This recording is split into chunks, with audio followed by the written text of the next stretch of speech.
नमो अर्हन्ताणं नमो सिद्धाणं नमो आयर्याणं नमो उवज्झायाणं नमो लोये सवसाहूणम् ऐसो पंच नमोक्कारो सवपावपनासनो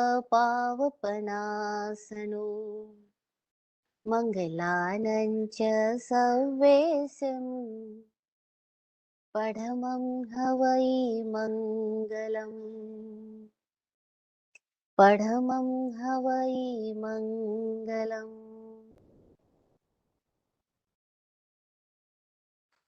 ध्यानमूलं गुरोर्मूर्ति पूजामूलं गुरोर्पदम् मन्त्रमूलं गुरोर्वाक्यम् मोक्षमूलं गुरोर्कृपा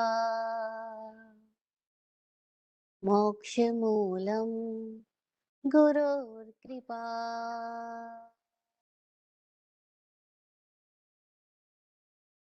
देवाधिदेव अरहंत परमात्मा वीतराग वाणी और चतुर्वेद तीर्थ को वंदन नमन प्रणाम।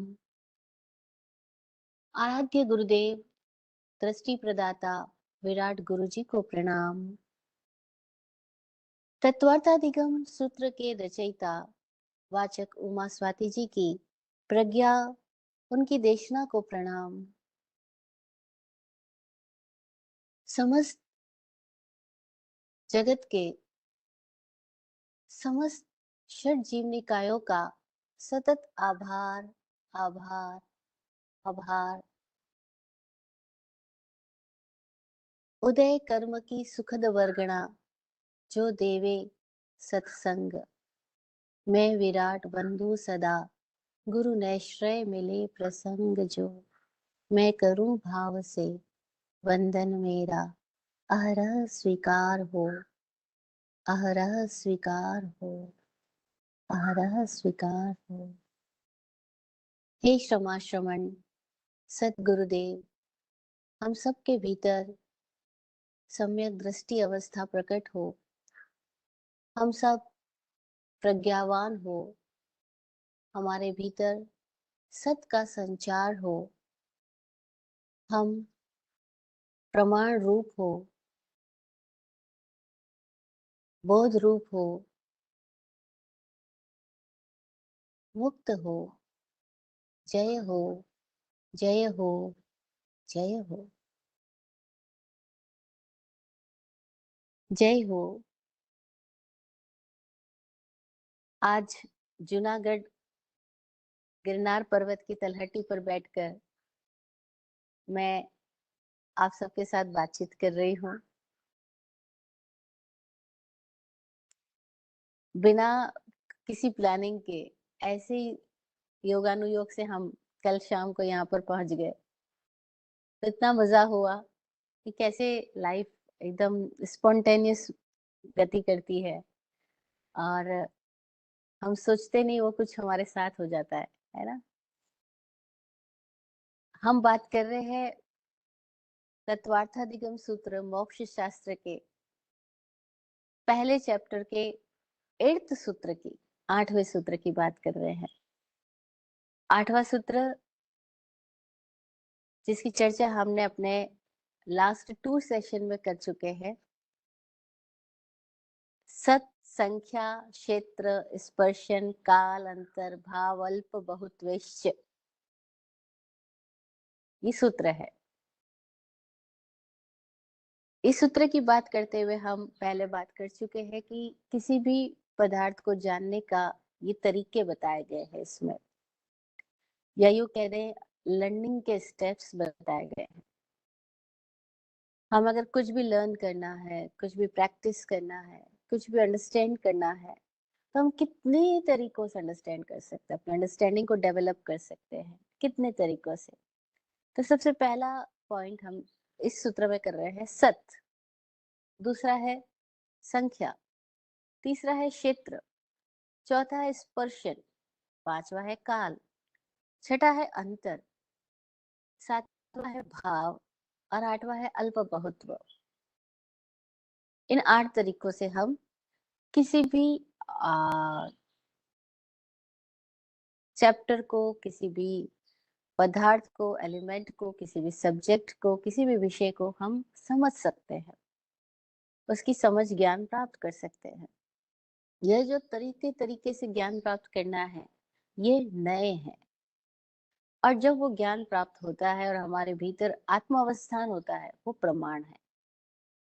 प्रमाण यानी ऑथेंटिक हो जाना, भीतर बाहर कोई भी तरह के आवरण से रहित हो जाना, पर्दा मुक्त हो जाना, वो प्रमाण है।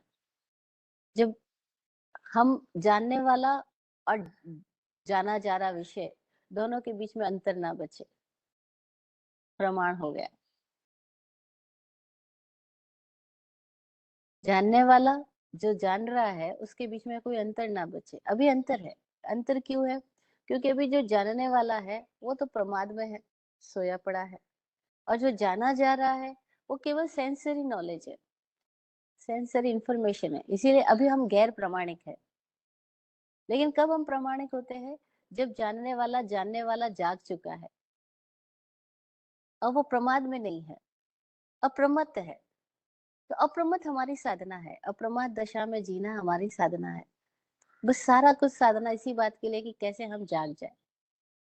जब जागेगी तो हम खुद प्रमाण रूप है। जिस इसको ऐसे समझे एग्जाम्पल से कि जिसकी दृष्टि के ऊपर कोई आवरण नहीं रहा, जिसकी आंख खुल गई, अब वो आंख खुल गई और वो दुनिया को देख रहा है, वो खुद प्रमाण है। उसे सूरज देखा, चांद देखा, तारे देखे, पर्वत पहाड़ देखे, वो प्रमाण है क्योंकि वो खुद देख रहा है। अगर लेकिन अंधा है आदमी और लोगों से सुन रहा है कि चांद ऐसा होता है, तारे ऐसे होते हैं, सूरज ऐसे होते हैं, पर्वत पहाड़ नदियां ऐसी होती है, अब वो अंधा आदमी सब सारी बातें सुन के जान रहा है।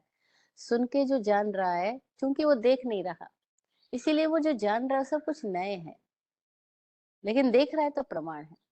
इसलिए नए का एग्जाम्पल 6 अंधे व्यक्तियों से दिया गया।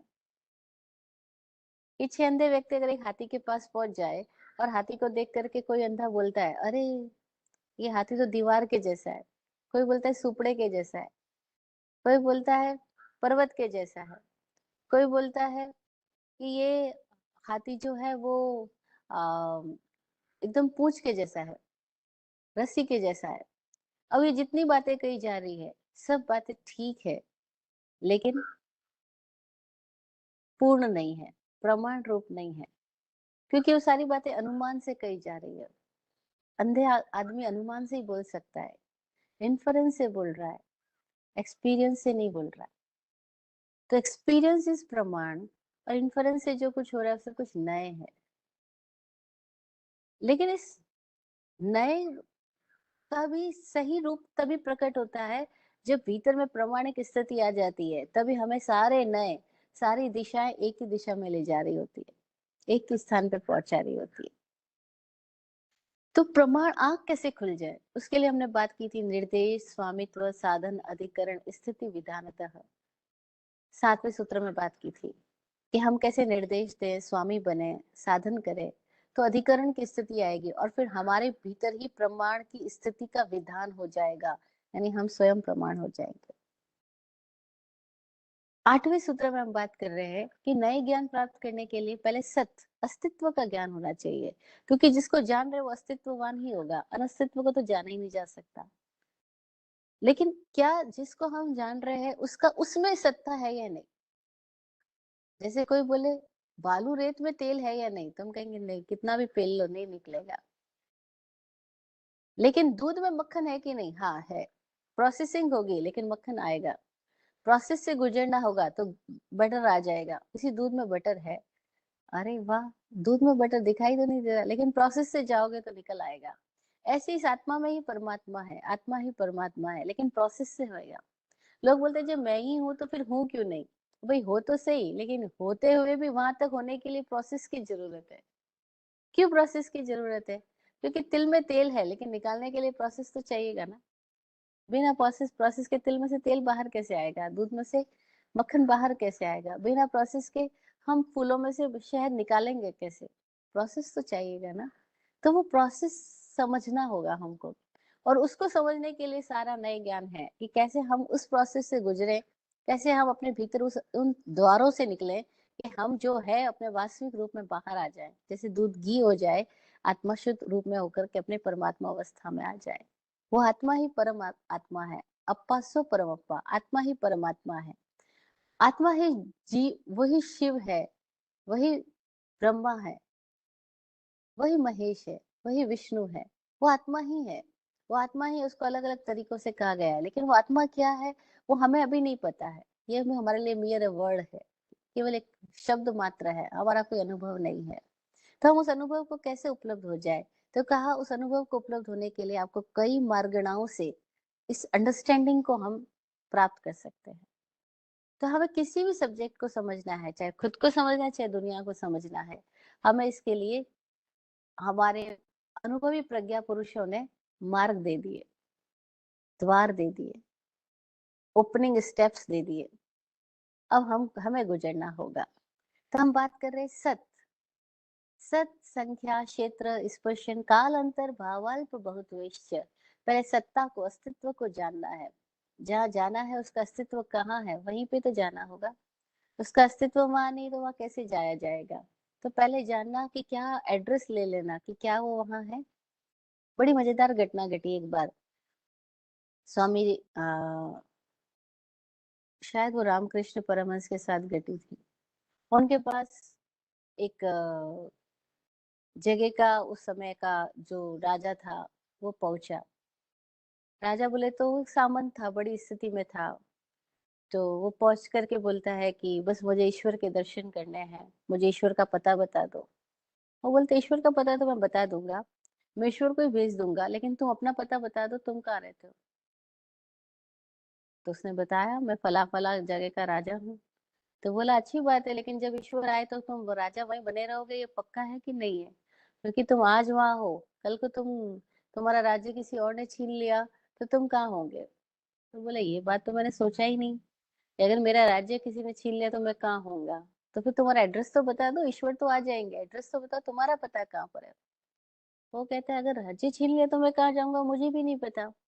तो कहा जब तुम्हारा पता ही तुम्हें नहीं है तो ईश्वर का पता मैं भेजू कहाँ पर तुमको, ईश्वर को? वो बोले हाँ। तो क्या तुम अपना पता कर लो कि क्या राज्य तुम्हारा पता है, क्या वो महल जहाँ तुम रहते हो वो तुम्हारा एड्रेस है? तुम्हारा एड्रेस क्या है? खोजना तो पड़ेगा ना, मेरा पता कहाँ है? क्योंकि सत्तावान को खोजना है, लेकिन सत्तावान है कहाँ, मैं कहाँ हूँ, वो तो खोजना पड़ेगा, मैं कहाँ पर हूँ। हाँ, उसको खोजने की टेक्निक हम सीख रहे हैं। इसीलिए आगे कहा क्षेत्र भी जानना होगा, संख्या भी जाननी होगी। क्योंकि बड़ी मजेदार बात हुई, महावीर स्वामी के पास में एक युवक पहुंचता है और वो महावीर स्वामी से प्रश्न करता है, आप एक हो, दो हो या अनेक हो, क्या हो? वो जानबूझ के महावीर स्वामी के पास में से प्रश्न कर रहा है ताकि महावीर स्वामी को उलझाया जाए।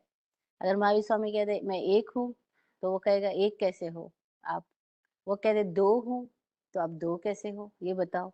और कहते अनेक हूँ, तो अनेक कैसे हो ये बताओ? संख्या से भी तो जान रहे हैं ना अपन। तो उसने भी महावीर स्वामी से बड़ी मजेदार प्रश्न किया, आप एक हो, दो हो या अनेक हो? क्योंकि वो एक कह दे तो भी वो सवाल डाल सकता है कि आप एक कैसे हो? आप जो दिख रहे हो वो हो, या जो आपके भीतर देखने वाला है वो हो, आप क्या हो? और आप अगर दो कह देते हो तो हम सवाल डालेंगे कि आप दो कैसे हो? आप जीव और मन हो या कुल खाली जीव हो? और अगर वो कह दे कुछ ये हूँ, अनेक हूँ, तो हम सवाल डालेंगे, फिर हम आप पर कैसे भरोसा करें, क्योंकि आप तो अनेक रूप वाले हो। तो महावीर स्वामी के सामने प्रश्न किया गया, आप एक हो, दो हो या अनेक हो? तो महावीर स्वामी जी मजेदार जवाब दिए। वो बोले मैं एक भी हूँ, मैं दो भी हूँ और मैं अनेक भी हूँ। अब वो क्या और पूछने वाला खुद ही चक्कर में आ गया, वो क्या, अब मैं क्या पूछूं इनसे, क्योंकि तो हर बात में बोल रहे मैं ये भी हूँ, वो भी हूँ और ऐसा भी हूँ। जैसे गीता में श्री कृष्ण कहते हैं मैं सत्व भी हूँ, रजस भी हूँ, तमस भी हूँ। अब मैं अच्छे में भी अच्छा हूँ और बुरे में बुरा भी हूँ। अरे यार गजब बात है, तुम कुछ एक पॉइंट तो बनो, लेकिन वो कहते मैं सब कुछ हूँ। ये भी मैं हूँ, वो भी मैं हूँ, ऐसा भी मैं हूँ, वैसा भी मैं हूँ। तो बड़ी मजेदार स्थिति पैदा हो जाती है कि हम क्या समझे उनको। तो वो कह रहे हैं संख्या से कैसे पकड़ोगे मेरे को, क्योंकि मैं एक भी हूँ, दो भी हूँ और अनेक भी हूँ।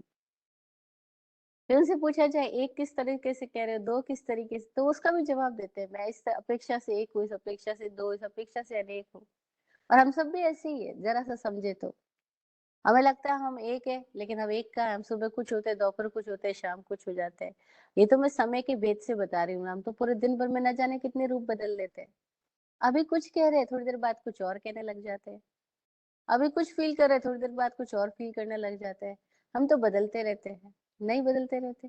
खुद ही शैतान बन जाते हैं, खुद ही कभी महात्मा बन जाते हैं, खुद ही कभी कुछ बन जाते हैं, कभी कुछ बन जाते हैं। तो हम बदलते जा रहे हैं, हम एक भी नहीं है, एक भी है। हम दो भी नहीं है, दो भी है। हम अनेक भी नहीं है और हम अनेक भी है। मज़ेदार है हम। अगर हम मन की स्थितियों से देखें तो हम अनेक ही अनेक है। भगवान महावीर स्वामी आज से 2500 वर्ष पहले, 2600 वर्ष पहले बोल के गए, अनेक चित्ता खलु अयम पुरिसा। ये पुरुष अनेक चित्तों वाला है। अनेक चित्तों वाला यानी ये एक नहीं है, ये अनेक है, अनेक चित्त है। ये पॉलीसाइकिक है, यूनिसाइकिक नहीं है। और मनोवैज्ञानिक इस खोज के द्वारा इस बात तक पहुंचे और वो बोलते हैं मैन इज पॉलीसाइकिक। भगवान तो पहले हजारों वर्ष पहले, क्योंकि वो मन की उस स्थिति के पार चले गए कि वो मन की सारी अवस्थाओं को देख पा रहे हैं, और तब वो कह पा रहे हैं कि मैन इज पॉलीसाइकिक नॉट यूनिसाइकिक। आदमी है ही अनेक चित्ता खलोयम मानवा। फिर उसके आगे उन्होंने बहुत जबरदस्त बात करी कि से केणम अरिहई पूरे इत्तय, कि जब वो इतने चित्त वाला है तो वो कैसे किसी एक चित्त को भी पूरा कर सकता है, मन को भरा कैसे जा सकता है। एग्जाम्पल देते हैं अनुभवी लोग कि मन जो है वो चलनी की तरह है। जैसे चाय छानने वाली जो चलनी होती है उसमें कितने सारे छेद ही छेद होते हैं। अब अगर अपन सोचे उन छेदों को भर ले तो भरा कैसे जा सकता है। इतने सारे छेद है, आप कुछ भी चीज डालोगे वो निकल जाएगी, उसमें टिकने वाली नहीं है। ऐसे ही हमारे भीतर मन में इतने सारे छिद्र ही छिद्र है, छेद ही छेद है, इतनी बातें सुनते हैं लेकिन सब गायब हो जाती है, कुछ टिकती नहीं है। हमारी स्थिति, हम जब देखते हैं अरे ये क्या, इतना सुना, लालच नहीं करना, लेकिन जैसे ही निमित्त आता है फिर लालच आ जाता है, और फिर लालच में कब बह जाते हैं पता ही नहीं लगता। निमित्त आने की देर है और हमारे भीतर से न जाने कब क्रोध का आवेग फूट पड़ता है, कब माया कपट आ जाती है, कब लालच आ जाता है। और ये लालच कैसा है, तो कसे केड़म अरि हई पूरे इत्ते, इसको कैसे पूरा किया जा सकता है, इसको भरा ही नहीं जा सकता। ये तो पूरे पूरे पहाड़ के पहाड़ जितना सारा साम्राज्य मिल जाए ना, सोना चांदी के ढेर मिल जाए, तब भी भरने वाला नहीं है। तब भी सामने कुछ और आकर्षक चीज आ जाएगी तो हम कहेंगे हाँ ये भी चाहिए। और फिर चाहिए की बात करेंगे क्या ये नहीं पता, लेकिन बस चाहिए, बस ये चाहिए हमारे भीतर बहुत गहरा घुसा हुआ है। तो कह रहे हैं कि हमारे भीतर में सब छिद्र वाली स्थिति है। इन छिद्रों को हमें पहचानना होगा, ये संख्या ज्ञान से पहचाने कितने छिद्र हमने अपने कर रखे हैं। कबीरदास जी बहुत मजेदार बात कहते हैं, वो कहते हैं 9 द्वारों का पिंजड़ा, तामे पंछी मौन। ये 9 द्वारों का पिंजड़ा है, इसमें पंछी बैठा है लेकिन वो मौन है। अब कैसे स्थिति को हम पहुंच जाए कि वो जो मौन पंछी है उसका साक्षात्कार हो जाए। 9 द्वारों का पिंजरा, इस शरीर के 9 दरवाजे हैं। इन 9 दरवाजों में से किसी भी दरवाजे से हम, चूंकि हम 9 ही दरवाजे से बाहर जा रहे हैं, तो भीतर भी जा सकते हैं। 9 ही द्वारों से भीतर भी जा सकते हैं। और भीतर कैसे जा सकते हैं उसकी हम सारी साधना कर रहे हैं। तो सच संख्या, संख्या से जानते हैं। फिर क्षेत्र स्पर्शना, क्षेत्र और स्पर्शना से जानते हैं। क्षेत्र क्या है, जहां रह रहा है कोई भी पदार्थ, जिसको जानना है उसके वास्तु को भी जानना होगा, वो किस क्षेत्र में रह रहा है वो भी जानना होगा। क्योंकि जैसे क्षेत्र का ज्ञान आ जाएगा, हम उस पदार्थ के ऊपर आने वाले इंप्रेशंस का भी ज्ञान आ जाएगा। क्योंकि कोई भी पदार्थ जो है अपने आप में अकेला नहीं है, चारों ओर के वातावरण को भी समाये हुए है। जैसे हम अभी अकेले नहीं है, ऐसा लग रहा है, हमारे चारों ओर प्रकृति के अंदर कितनी सारी चीजें घट रही है। यहाँ सूर्योदय हो रहा है, आपके वहां सूर्यास्त हो गया है। अब ये क्षेत्र का फर्क हो गया ना, क्षेत्र बदलते ही सूर्योदय सूर्यास्त हो गया। अब यहाँ पे बैठा हुआ कोई आदमी बात कर रहा है, अरे इतनी गर्मी है, अमेरिका में बैठा हुआ आदमी कर रहा है इतनी ठंडी है। बोले तू झूठा है, यहाँ तो इतनी गर्मी हो रही है। बोल रहा मैं सच्चा हूँ, मेरे को ठंडी लग रही है। अरे भाई तुम भी सच्चे, वो भी सच्चे, ना तुम जीते ना वो हारे। तुम्हारी भी जय जय, हमारी भी जय जय। विराट गुरु जी कहते थे जिंदगी में ऐसे जियो कि ना तुम जीते ना हम हारे, तुम्हारी भी जय जय, हमारी भी जय जय। भाई तुम भी ठीक हो, हम भी ठीक है, तुम तुम्हारी अपेक्षा से ठीक हो, हम हमारी अपेक्षा से ठीक है। तब कोई बोल रहा है गर्मी है, हाँ जी गर्मी भी है, कोई बोल रहा है ठंडी है, हाँ जी ठंडी भी है। अभी तो मजेदार हो रहा है इंडिया के अंदर, जहां जहां जा रहे हैं वहां इतनी गर्मी में भी बारिश भी हो रही है। तो दिन में कभी कभी बारिश हो जाती है, कभी कभी एकदम ठंडा हो जाता है और कभी एकदम तेज गर्मी हो जाती है। 39 डिग्री टेम्परेचर गुजरात के अंदर कल था। अभी देखो तो ये, अभी तो गर्मी है, थोड़ी देर में बारिश हो जाएगी, तो क्या क्या कहेंगे? गर्मी कहेंगे, सर्दी कहेंगे, बारिश कहेंगे, क्या कहेंगे? भाई सारी मौसमों को हम एक साथ ही जी रहे होते हैं। तो ये क्षेत्र के साथ में हम देखते सारे परिवर्तन हो जाते हैं। शांति सुरेश्वर जी गुरुदेव के पास में एक व्यक्ति प्रश्न लेकर के पहुंचा कि गुरुदेव, आप भगवान हो, क्या आप बताओगे कि इस समय में मोक्ष संभव है? इस आर्य में मोक्ष संभव है? शांति सुरेश्वर जी गुरुदेव मुस्कुरा दिए और बोले कि जब इस समय में किसी एक जगह पर गर्मी हो रही है, तभी किसी दूसरी जगह पर ठंडी भी तो मौजूद है। तो ऐसे कैसे कहा जा सकता है कि ठंडी नहीं है, या ऐसे कहा कैसे कहा जा सकता है कि गर्मी नहीं है? कुछ आत्माएं ऐसी है, उनके लिए तो अभी मोक्ष है, वो अपने भीतर उच्चतम श्रेणी पर पहुंच गई है, उनके लिए अभी मुक्त अवस्था है। लेकिन कुछ आत्माएं ऐसी है जो अभी उस अवस्था तक नहीं गुजर रही है, नहीं पहुंच पा रही है, उनके लिए अभी मोक्ष नहीं है। मोक्ष का संबंध उससे नहीं है कि क्षेत्र क्या है, मोक्ष का संबंध इससे नहीं है कि काल क्या है, मोक्ष का संबंध इस बात से है कि हम अपने भीतर किस अवस्था में हैं, हमारी हमारी श्रेणी क्या है, हमारी अवस्था क्या है, हम कितना अपने मान्यताओं से ग्रस्त है, कितना मिथ्यात्व से बद्ध है, अथवा कितना जाग रहे हैं, कितना जाग चुके। जागे तो इसी क्षण में मुक्ति है, जो जागे सो मोक्ष। बस जागना ही मोक्ष है। जागना किससे? अपनी मान्यताओं से, अपनी धारणाओं से, अपनी आवरणों से, अपनी सोच से। अरे सोच कहाँ कहाँ कैसे कैसे हमें ग्रस्त किए हुए है, वो हमें समझना होगा। कितने इंप्रेशंस हमने इकट्ठे कर रखे हैं, उस इंप्रेशंस के प्रति जागना होगा। जैसे ही सजग हो जाएंगे, कोई इंप्रेशन, कोई प्रभाव नहीं लेंगे, जो है उसको वैसे ही देखेंगे जैसा वो है, तत्वार्थ, तत्व के अर्थ को देखने लगे, जैसा है वैसा देखने लगे, बस तो फिर मुक्ति है। क्योंकि आवरण तो सारा सोच से आया, मान्यता से आया, प्रभावों से आया, और वो हमें दिखाई पड़ने लग जाए। तो शांति सुरेश्वर जी गुरुदेव ने बड़ा प्यारा जवाब दिया। बोला अभी देखो, कोई मरुस्थल में बैठा है उसके लिए तो गर्मी है, लेकिन इसी समय कोई कैलिफोर्निया में बैठा है उसके लिए सर्दी है। कोई पहाड़ों पे बैठा है उसका मौसम अलग है, और कोई तलहटी में बैठा है उसका मौसम अलग है ना? तो हम गिरनार की तलहटी में बैठ के बोल रहे हैं यहाँ का मौसम मजेदार है, अगर गिरनार के ऊपर चढ़ जाए तो भी बोलेंगे मौसम मजेदार है, और अगर कैलिफोर्निया में बैठ जाए तब भी बोलेंगे मौसम मजेदार है। क्यों मजेदार है? क्योंकि आप अगर विद इन मजेदार हो तो बाहर भी मजेदार हो, भीतर में मजेदार हो तो बाहर में मजेदार हो, और मजेदार हो जाए। इसी के लिए सारी बोध ले रहे हैं कि कैसे हम अपने क्षेत्र को पहचाने। तो मेरा पता क्या है? अरे मैं परमात्मा का पता तो ढूंढ रहा हूँ, कोई ढूंढे यहाँ, कोई ढूंढे वहां, गुरु तेरा पता मालूम मुझे। गुरु को कोई कहीं ढूंढ रहा है, कोई कहीं ढूंढ रहा है, पर शिष्य कह रहा है मुझे तेरा पता मालूम है, तू मेरे भीतर ही है, तू संज्ञा में है सतत बसा, गुरु तेरा पता मालूम मुझे, तू मेरे भीतर बसा हुआ है, मुझे तेरा पता मालूम है। वाह, क्या मजेदार स्थिति आ जाती है। तो क्षेत्र को पहचानना, क्योंकि क्षेत्र से चीजें बहुत प्रभाव ले रही है, प्रभाव दे रही है। क्षेत्र की अपेक्षा से देखा जाए तो हमारे भीतर का एक वास्तु का बोध प्रकट होएगा। फिर हम, अगर भीतर हमारी ऊर्जाओं के साथ हमने कुछ काम किया है तो हमारा शरीर डिफरेंट स्थिति में आ जाएगा। उस व्यक्ति, जो व्यक्ति ने योग साधा है, जिस व्यक्ति ने अपने ऊपर काम किया है, जिसकी प्राण ऊर्जा ऊर्ध्वगामी हुई है, उसका शरीर ही बताएगा, शरीर देखते ही पता लग जाएगा। जैसे हम बोलते हैं the face is the index of a person, उसका शरीर देख के पता लग जाएगा कि ये ब्रह्मचर्य को उपलब्ध हुआ या नहीं हुआ, इसकी भीतरी अवस्था कैसी है, क्योंकि उसका शरीर डिफरेंट स्थिति में आ गया। लेकिन जो व्यक्ति मानसिक रूप से ब्रह्मचारी नहीं हुआ, जिसके भीतर प्राण ऊर्जा ऊपर नहीं उठी है, अब शारीरिक रूप से उसने सपोज अपने आप को बाहर की संयोगों से बचा भी लिया है, तब भी उसका चूंकि भीतर में प्राणों का ऊर्ध्वगमन तो हुआ ही नहीं है, तो ब्रह्मचर्य अवस्था घटित नहीं हुई है।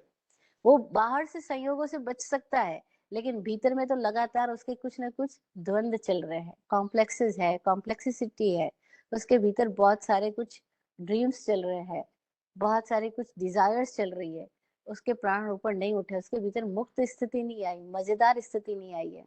तो अब उसका शरीर चाहे बाहरी निमित्त से दूर रहा हो, लेकिन वो ब्रह्मचर्य को उपलब्ध नहीं हुआ है, क्योंकि ब्रह्मचर्य का संबंध भीतर की स्थिति से है, भीतर का भीतर में क्या स्पर्शना कर रही है, हमारी प्राण ऊर्जा कौन से केंद्र को स्पर्श कर पा रही है।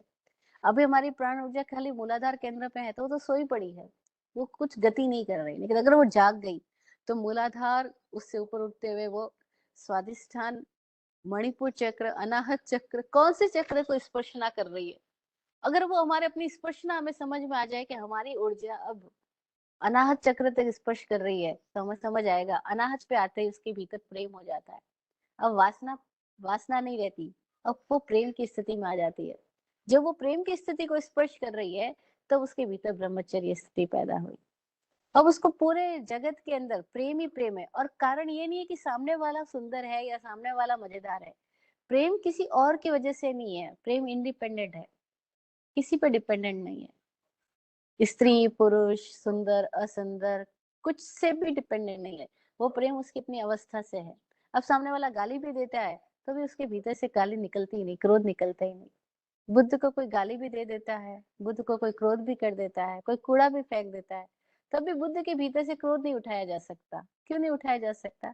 क्योंकि अब उनके भीतर में जो क्षेत्र की फरसना हो रही है, उनकी ऊर्जा जो है अब वो निचले केंद्रों पे है ही नहीं।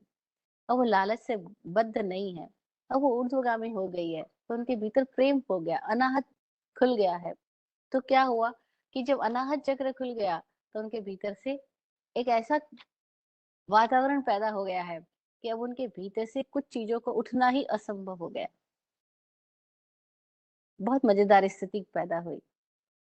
अभी भी कई लोग स्वामी जी के पास आते हैं, बोलते हैं ध्यान में तो जाना है, लेकिन डर लगता है कि ध्यान में जाने से कुछ खो ना जाए, मतलब कुछ छूट ना जाए, फिर मैं घर में रहूंगा कैसे। स्वामी जी बोलते छूटेगा तो सही। घर छूटे जरूरी नहीं है, लेकिन छूटेगा तो सही। कि क्या क्या छूट जाएगा? स्वामी जी बोलते गुस्सा छूट जा सकता है, मान छूट सकता है, लालच छूट सकता है, पकड़ छूट सकती है, घृणा द्वेष ईर्ष्या छूट सकती है। अब देख लो तुम्हें छोड़ना है कि नहीं। बोले हाँ ये सब छूट जाए तो मजेदार, लेकिन घर नहीं छूटना चाहिए। बोले पता नहीं, घर भी छूट सकता है। वो घबरा जाता है आदमी, अरे घर भी छूट सकता है, नहीं नहीं घर छूट गया तो कहाँ जाऊंगा। बस यही हमारी छोटी सोच है, हम पहचान ही नहीं पाते हमारा असली घर क्या है। और मोस्टली लोग मिलने के साथ ही सवाल करते रहते कहाँ हो। हम कहते भाई धरती पे रहते हैं। बोले धरती पे तो सभी रहते हैं, आप कहाँ रहते हो? भाई हम एक जगह पे नहीं रह रहे, हम लगातार रोमिंग घूम रहे हैं। तो हम, कोई समझ ही नहीं पाता ऐसे कैसे हो सकता है, आपका घर कहाँ है? हम कहते हैं पूरी धरती हमारा घर है। अरे ऐसा कैसे हो सकता है पूरी धरती घर है? किताबों में तो बात ठीक लगती है, वसुदेव कुटुंबकम, प्रैक्टिकल कहाँ ठीक लगती है? प्रैक्टिकल इसलिए ठीक नहीं लगती क्योंकि हम सबकी आदत हो गई छोटी सी सोच में रहने की, छोटे से घर में रहने की, अपने आप को बांध करके बंद करके रहने की। और बांध करके और बंद करके रहने की इतनी गहरी आदत हो गई है कि हम किसी के भी साथ है तो लोग पहला सब सवाल यही करेंगे, फिर आपका रिश्ता क्या है? अब हम कहते हैं रिश्ते की जरूरत क्या है? प्रेम है तो सारे रिश्ते हैं, प्रेम नहीं तो कौन सा रिश्ता है? लेकिन सोच सीधा कहाँ जाएगी, रिश्ता क्या है? भाई कोई रिश्ता ही नहीं है, रिश्ता क्यों? ये तो नामकरण है ना, और नामकरण क्यों? प्रेम है तो किसी रिश्ते की जरूरत नहीं है, और प्रेम नहीं है तो सर, तो रिश्तेदार भी रिश्तेदार का है। कोई भी रिश्तेदार नहीं है अगर प्रेम नहीं है तो, आप फिर भी अकेले ही होंगे। और प्रेम है तो पूरी धरती आपकी है। रहने को घर नहीं है, सारा जहां हमारा, सारा जहां हमारा है। लेकिन ये हमें इतनी बात, इस तरीके से जीना, इस तरीके से सोचना, इस तरीके से रहना, हम डेवलप ही नहीं हुए अभी तक। हमारा सीधा संबंध, सीधा क्वेश्चन केवल छोटी छोटी बातों के साथ होगा। आप किसके साथ कनेक्टेड है? अरे हम सबके साथ कनेक्टेड है, लेकिन हमें होश नहीं है। जब व्यक्ति अपने भीतर उन क्षेत्रों की स्पर्शना करता है, अपने भीतर उसकी प्राण ऊर्जा जब मणिपुर चक्र तक आ जाती है, तो उसको कभी समझ आने लगता है, अरे वाह मैं तो पूरे से कनेक्टेड हूँ। स्वामी जी से सैकड़ों लोग यही सवाल बार बार पूछते, फिर आप जीते कैसे हो? आप कमाते नहीं हो, आप कहते मैं कमाता नहीं हूँ, मैं मांगता नहीं हूँ, तो फिर आप जीते कैसे हो? आपको जिस रहने की स्टाइल से तो ऐसा लगता है कि आप करोड़ोंपति होंगे। स्वामी जी हंसते हैं, वो बोलते करोड़ोंपति तो नहीं हूँ, मैं कोई पैसा रखता ही नहीं हूँ, ना पैसा कमाता हूँ ना मांगता हूँ, लेकिन मजेदार बात है कि मैं बड़े आराम से जीता हूँ। बोलते ऐसे कैसे? तो बोलते क्योंकि हम लोगों ने अब तो यही सोचा है कि हम सब एक्सक्लूसिव है, इसलिए हम सबको सीमित चीजों को पकड़ना पड़ता है। अगर एक बार अनुभव आ जाए कि हम इंक्लूसिव है, अब ये बात कैसे समझ में आए, इंक्लूसिविटी कैसे समझ में आए? वो बोलते हैं देखो, पेड़ के हर पत्ते तक अपने आप से जड़ों से सारा कुछ मिल जाता है, लेकिन पत्ता पत्ता पानी थोड़ी खोज रहा है या पानी थोड़ी पी रहा है, लेकिन जड़ों में पानी जाता है, जड़ों में से पानी ग्रहण होता है, पूरे पत्ते तक हर जगह तक पहुंच जाता है। तो जैसे एक पेड़ के सारे पत्ते उस पेड़ के साथ इंक्लूसिविटी में है, तो मजेदार स्थिति में जी रहे हैं। ऐसे ही हम देखें, हम पूरे अस्तित्व के साथ एक ही है, इंक्लूसिव है। हम इस प्रोग्राम में अलग अलग नहीं है, लेकिन हमने अपने आप को अलग अलग मान लिया है। अब हमने मान लिया, oh I am this, I am that, मैं यहाँ का निवासी हूँ, ये मेरा परिवार, ये रिश्ता, ये घर, ये मैं उनका बेटा, ये उनका पति। अब हमने आपको जितना छोटा छोटा छोटा छोटा मान लिया है, फिर हमने मान लिया मैं अलग। जैसे ही मैं अलग मान लिया, अब क्या आया, मैं की सीमा के साथ ही फिर मैं आ गया, मैं पना आ गया। और उस मैं पन्ने से फिर सारी झगड़े फसाद चालू हो गए। मैं आया तो तू आया, फिर मैं तू आया तो तू मैं में भी आ गया, झगड़ा भी आ गया। तो ये सब क्यों आ रहा है? क्योंकि हमने अपने आप को एक्सक्लूसिव मान लिया है। और हमें इसका मजा आता है जब हमें कोई ये ख्याल दिलाता है, oh you are exclusive, you are different, तो हमें बड़ा मजा आता है, मैं इस चीज में एक्सक्लूसिव हूँ क्योंकि ये काम मुझे ही आता है और किसी को नहीं आता, ये आर्ट मेरे पास ही और किसी के पास नहीं है, इनकी जिंदगी में मैं ही महत्वपूर्ण हूँ। तो कितना मजा आता है जब कोई बोलता है बस मेरी मेरे लिए तुम ही जिंदगी हो। हमें इतना मजा आता है, क्यों? क्योंकि हमें अभिमान पुष्ट होता है, हमें लगता है वाओ। तो एक्सक्लूसिविटी में हमारा ईगो सेटिस्फाई होता है, हमें बहुत मजा आ रहा होता है। बस यही हमारा अज्ञान है, ये हमारा मिथ्या दर्शन है कि हमने अपने आप को एक्सक्लूसिव मान लिया, जबकि है ही नहीं। एक पल में अगर अभी सूरज बंद हो जाए, सूरज रोशनी देना बंद कर दे, हमारी क्या स्थिति होगी? वैज्ञानिक कहते हैं अगर ये सूरज जो इस समय चमक रहा है, अगर ये ठंडा हो जाए, शांत हो जाए, अगर ये प्रकाश देना बंद कर दे, 8 मिनट के अंदर पूरी धरती खत्म हो जाएगी। धरतीवासी सब जो जी पा रहे हैं वो इस सूरज की वजह से जी पा रहे हैं। अब ये सूरज, ये चांद, ये हवाएं, ये सब कुछ कितना महत्वपूर्ण है। अगर हम इनके बिना एक पल भी जीने का सोचे तो हवा निकल जाए, बस एक सांस बाहर गए और भीतर ना ले पाए, खत्म हो जाएगी बात। तो हम किस बात का अभिमान कर रहे हैं? अरे एक सांस की बात है,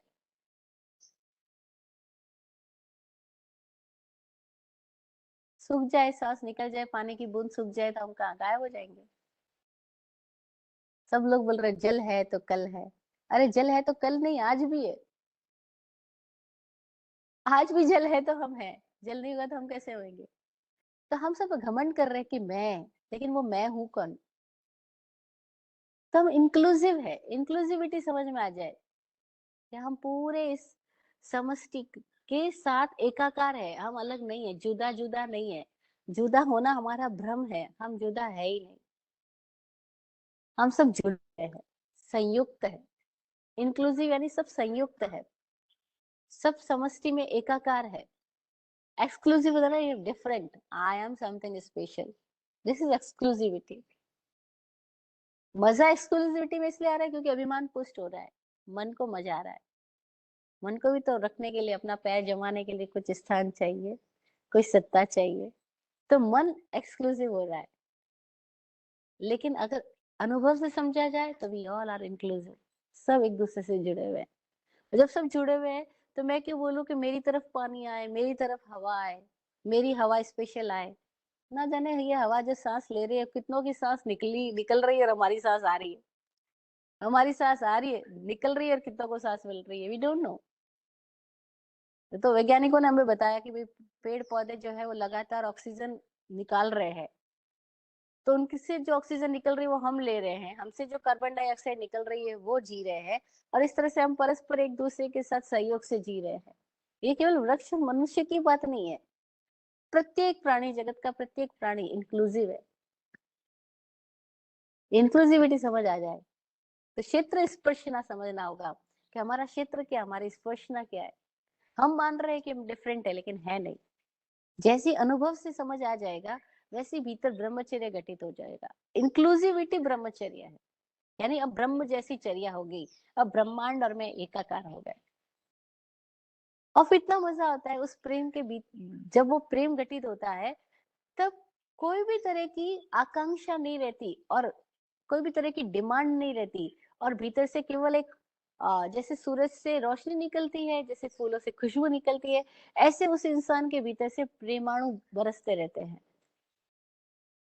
और जिसके भीतर ये अवस्था पैदा हो जाती है, धीरे धीरे उसका काल उसका काल जो है वो बाहर से नहीं चल रहा, भीतर से उसके भीतर कुछ ऐसी स्थिति पैदा हो गई कि उसका काल, उसका समय जो है वो उस काल की जकड़न से मुक्त हो गया। यानी काल, यानी परिवर्तन तो हो रहा है, कलन तो हो रहा है, लेकिन वो उस परिवर्तनों के बीच में भी कुछ चीज, कुछ ऐसे केंद्र को उपलब्ध हो गया जो परिवर्तनशील नहीं है। परिवर्तन चालू रहे, लेकिन कुछ ऐसे केंद्र जग गए जहां कोई परिवर्तन नहीं है। वो केंद्र है, उसके चारों ओर परिवर्तन है, लेकिन उसके भीतर कोई परिवर्तन नहीं है। उस स्थिति में हमें आना है। तो हमें देखना होगा हमारी प्राण ऊर्जा आई क्या, क्या अनाहत चक्र तक आई, क्या विशुद्धि चक्र तक आई, क्या आज्ञा चक्र तक आई। और जब ये प्राण ऊर्जा का ऊर्ध्वगमन होता है, तो व्यक्ति अपने भीतर ही एक अलग स्थिति को प्राप्त हो जाता है। फिर जब विशुद्धि चक्र पर ऊर्जा आ जाती है, उसकी स्पर्शना हो गई विशुद्धि चक्र की, तो स्पर्शना होने के साथ ही उसके भीतर की सारी अशुद्धियों की जो ग्रंथियां थी वो निकलने लगती है, वो खत्म होने लगती है, उपशमित अवस्थाएं श्रेय को उपलब्ध होने लगती है विशुद्धि चक्र पर आने पर। और तब एक बवंडर सा मचता है। विशुद्धि चक्र पर किसी के प्राण ऊर्जा आती है, तो चूंकि उसके भीतर जिस तरह की ग्रंथियां थी वो उड़ के आएगी, तो अब उसका रूपाकार बदल जाएगा, उसकी स्थितियां बदल जाएगी बाहर से। और भीतर से मजेदार होगा, क्योंकि ग्रंथि निर्जरित होने से पहले उदय में आती है, और जब उदय में आ रही है कोई चीज, तो वो अपना प्रभाव तो लाएगी, लेकिन उस प्रभाव के अंदर वो व्यक्ति बहेगा नहीं जिस व्यक्ति के भीतर में जागृति है, सजगता है। इसीलिए इस गुणस्थान तक, इस विशुद्धि चक्र तक आते आते अगर सजगता सद रही है, तो अशुद्धियां निकल जाएगी और व्यक्ति मुक्त होते ऊपर उठ जाएगा। बाहर से लगेगा कि अरे ये क्या हो रहा है, क्योंकि इसके भीतर से तो अशुद्धि बाहर आ रही है, तो बाहर से तो लोगों को गलत लग रहा है, लेकिन उसके भीतर शुद्धि हो रही है।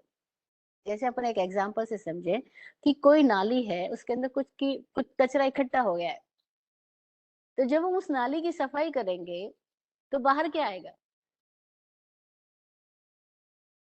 नाली के अंदर हमने तेजी से पानी छोड़ा है या कुछ केमिकल छोड़ा है, और हमने वो जो ब्लॉकेजेस है उनको खोल दिया है। तो जब ब्लॉकेजेस खुल रहे हैं, तो बाहर तो कचरा आ रहा है, लेकिन भीतर में शुद्धि हो रही है। इसीलिए कई लोग जब ध्यान साधना के प्रयोग कर रहे होते हैं, तो डर के मारे भाग जाते हैं, आंख खोल देते हैं। अभी अंदर से डर आ रहा है, वो डर इसलिए आ रहा है कि भीतर जो भरा पड़ा था वो निकल के खत्म हो रहा है। लेकिन वो निकल के जब खत्म हो रहा है, तो हम सजग नहीं रह पाते, हम धैर्य नहीं रख पाते, हम उतना साहस नहीं रख पाते कि एंड तक बैठे ही रहे। और जैसे हमारा साहस चूका, हमारा संकल्प टूटा, हमारा धैर्य छूटा, तो ध्यान छूटा, ध्यान खत्म हो गया। और ध्यान खत्म हुआ, अब क्या हुआ कि वो जो नाली में से कचरा निकला था, उस कचरे के साथ साथ हम भी बह गए, हम उस कचरे के प्रभाव में आ गए, गड़बड़ी हो गई। वरना कचरा निकलना था, हम बैठे रहते, नाली शुद्ध हो जाती, ब्लॉकेजेस खुल जाते, ब्लॉकेजेस खुलते एक डिफरेंट स्थिति पैदा हो जाती, नया माहौल पैदा होता, नए क्षेत्र की स्पर्शना होती। लेकिन हमने नए क्षेत्र की स्पर्शना तो की नहीं, और जब नए क्षेत्र की स्पर्शना नहीं कर पाए तो क्या होगा? फिर अगर हम अपने भीतर सजग और प्रामाणिक नहीं होते, केंद्रस्थ नहीं होते, तो फिर काल प्रभाव डालता जाता है, हम उसके प्रभाव में बहते जाते हैं। और फिर काल जब प्रभाव डालता जाता है, तो हम क्या देखते हैं? आदमी कभी रोता है, कभी हंसता है, कभी खोता है, कभी सोता है, और वो हर स्थिति के अंदर विचलन में ही बना रहता है, विचलित ही बना रहता है। ये जो विचलन है, ये जो विचलित स्थितियां है, इसका मतलब है कि हम काल के दायरे में हैं। वरना हमने ये भी सुना है, कई योगी होते हैं वो वर्षों तक जीते हैं। हमारे लिए 100 वर्ष की उम्र बहुत बड़ी बात है, उनके लिए 500 वर्ष भी हो जाए तो कोई बड़ी बात नहीं, 5000 वर्ष भी हो जाए तो कोई बड़ी बात नहीं। उनका काल की गति एकदम स्लो हो गई, उनके वही शरीर है लेकिन उनका आयुष्य एकदम आराम से स्लो हो गया। और हम एग्जाम्पल देते हुए कोई अनुभवी लोग बोलते हैं कि जैसे कोई कुत्ता सांस लेता है तो दौड़ने की तरफ फटाफट फटाफट फटाफट सांस ले रहा है, तो वो 20 साल में मर जाता है ना। लेकिन कोई ऐसे प्राणी भी है जो बड़ा आराम आराम से सांस ले रहे हैं, उनकी उम्र बहुत लंबी हो गई। शास्त्रों में बात करें तो देवताओं की बात आती है कि जो देवता जितनी उच्चतम स्थिति में है उनका श्वास उतनी देर के बाद आता है।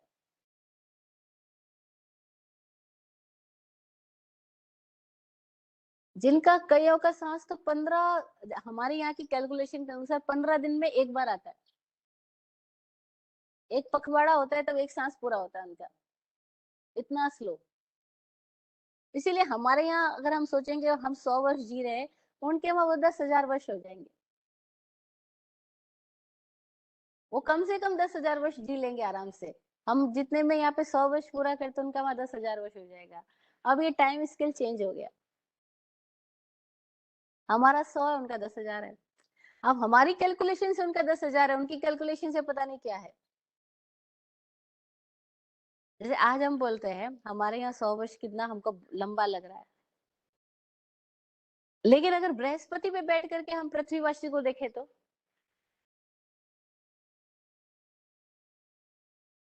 अब पृथ्वी को ही देखना है, धरतीवासियों को कोई स्टडी करनी है, इस पृथ्वी के ग्रह की स्टडी करनी, लेकिन अगर हम बृहस्पति में बैठ के स्टडी करें तो काल कैसा हो जाएगा। क्योंकि बृहस्पति तो बहुत ही स्लो चल रहा है, तो उसको लगेगा पृथ्वीवासी तो घूम रहे घूम रहे घूम रहे घूम रहे, बहुत फास्ट है। जो हमको स्लो लग रहा है वो किसी को फास्ट लग रहा है, जो हमको फास्ट लग रहा है वो किसी के लिए स्लो हो सकता है।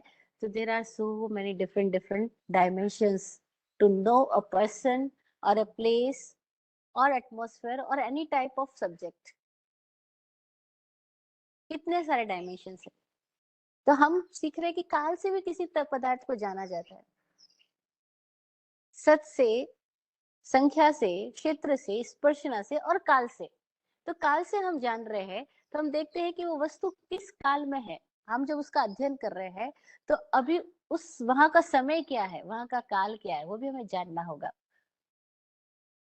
जैसे कोई व्यक्ति आम की बात करे, अभी आम का फल आ रहा है क्योंकि यहाँ पे भारत में इस समय गर्मी का माहौल चल रहा है, गर्मी का मौसम है, तो गर्मी के मौसम में आम आते हैं। लेकिन जब आम आ रहे हैं इस समय आम का स्वाद कैसा है, और अभी 1-2 महीने के बाद में आम का स्वाद कैसा होगा। वही ग्रीष्म ऋतु, गर्मी की ऋतु में आम बिल्कुल अलग लग रहे हैं, लेकिन जैसे बारिश आने वाली हो जाएगी आम का स्वाद बदल जाएगा। आद्रा नक्षत्र लगेगा आम का स्वाद बदल जाएगा। आद्रा नक्षत्र मतलब बारिश का नक्षत्र, अब बारिश का समय आ गया है, अब आद्रा नक्षत्र आया और आम का स्वाद बदल गया। अब लोग बोलते हैं अब आम नहीं खाना, आम खाने में पाप लगता है। आद्रा के बाद हम आम नहीं खाते, आम खाने में पाप लगता है। अब बड़ी मजेदार बात है हमारे यहाँ पर कि हमें जो चीज करनी है या नहीं करनी है, करनी है तो उसके साथ हमने पुण्य जोड़ दिया और नहीं करनी तो उसके साथ पाप जोड़ दिया। जो कि बिल्कुल नॉर्मल सा स्वास्थ्य का नियम है कि जब कोई प्रकृति का दिया हुआ फल है, वो फल जिस ऋतु में पक करके आता है उसी ऋतु में खाया जाए तो मजेदार है। उसके बाद में उसमें प्राकृतिक रूप से रूपांतरण आएगा ही, क्योंकि काल अपना प्रभाव दे रहा है, रूपांतरण आएगा। अब उसका स्वाद बदल जाएगा। क्यों बदल गया? क्योंकि बाहर मौसम बदल गया है, और मौसम बदलने से उसके अंदर थोड़े कीड़े पैदा हो जाएंगे, उसका रस चलित हो जाएगा। अब हम खाएंगे तो हमारे स्वास्थ्य को हानि करेगा। पहले वो वही स्वास्थ्य को लाभ पहुंचा रहा था, अब वो स्वास्थ्य के लिए हानिकारक हो रहा है। तो हमारे अनुभवी लोगों ने कहा कि भाई इस समय के बाद इस फल को नहीं खाना, इस मौसम में ये पदार्थ नहीं खाना। जैसे सावन भादवा आ रहा है, बारिश की ऋतु चालू हो गई है, तो हमारे शरीर को बहुत ज्यादा पानी की आवश्यकता अब नहीं है। तो बहुत ज्यादा पानी पहुंचाने वाली वनस्पतियां, हरी वनस्पतियां, पत्ते वाली वनस्पतियां, उनको इस समय में नहीं खाना, क्योंकि हमारे शरीर को उनकी जरूरत नहीं है। अब उन्होंने तो ये बात कही थी स्वास्थ्य के विज्ञान के अनुसार, उन्होंने बात कही थी शरीर की प्रकृति और बाहर की प्रकृति का तालमेल बना रहेगा तो शरीर मजेदार रहेगा, है ना। उन्होंने बात इस तरह से कही, पर हम लोगों ने इन सबको भी एक रिचुअल बना दिया, एक धार्मिक चैप्टर बना दिया, और ऐसा बना दिया कि अब आम खाए तो पाप लगेगा। अब पाप से क्या संबंध है इसका? पाप से कोई संबंध ही नहीं है। पाप क्या है वो तो हमें पता ही नहीं है, लेकिन हमने इसको पाप बना दिया और फिर इसके साथ इतना भय जोड़ दिया, नहीं नहीं भाई मेरे कर्म बन जाएंगे, पाप लग जाएगा, इसलिए अब मैं आम नहीं खाता हूँ। इसका सिंपल सा संबंध था कि अब ये हमारे शरीर के स्वास्थ्य को लाभ नहीं पहुंचा पाएगा जितना पहुंचा सकता है, बस बल्कि हानि भी पहुंचा सकता है। तो अपने शरीर के विज्ञान को समझते हुए उसके अनुसार हम भोजन लें। तो 12 महीनों में कौन से महीनों में कौन सा तरह का भोजन करना, कौन से तरीके का भोजन नहीं करना, वो ऋतुओं, प्रकृति और काल के अनुसार बताया गया था। लेकिन अब यही बात जो इंडिया में लागू हो रही है वही बात दूसरी कंट्रीज में लागू नहीं होगी, क्योंकि वहां का मौसम अलग है, वहां का काल अलग है, वहां की प्रकृति अलग है।